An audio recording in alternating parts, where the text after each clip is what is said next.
This is so easy to explain, isn't it? What if the property value drops? Then it drops.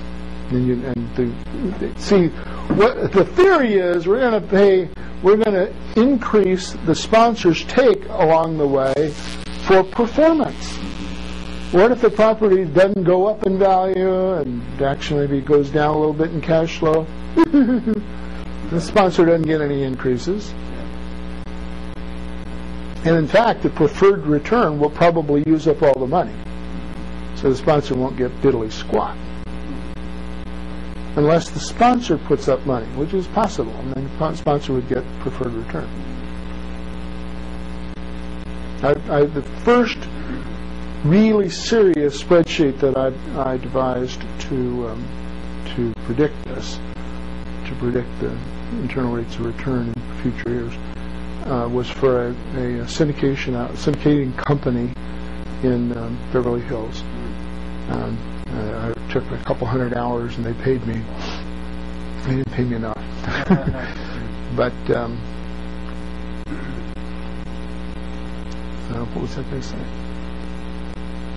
Oh, but what they wanted was something. They didn't want to go backtrack. They wanted to be able to predict right now what they might, how it might go.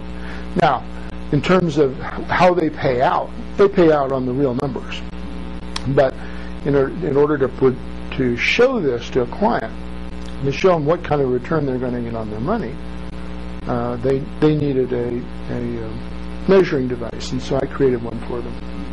And it doesn't use the backtracking method; it uses the forward look. So I just make a prediction about what using a cap rate, just using a cap rate. You come up with a discount rate. Say it again. So you were predicting what the discount. Would be to calculate the internal rate of return. Yeah, well, but that is normal. It is normal to predict a future return based on the current return. It's almost always going to be different. But that's the normal way to do it. I mean, otherwise, now you're in the business of thinking or trying to decide what the cap rate might be someday in the future.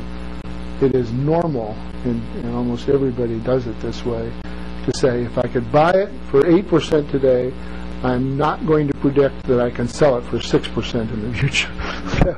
that's puffing the deal too much. So I will use whatever cap rate I can buy it for today. I will predict I can use that cap rate in the future. That's not true, however, when you're buying a rehab deal.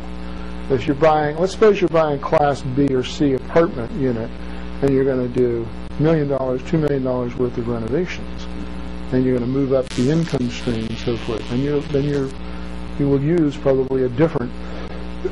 You might be buying it at 15%, but presuming that you can sell it at 10 or 11 or 9 or whatever. And that's, and your investor needs to understand that you're just making these projections.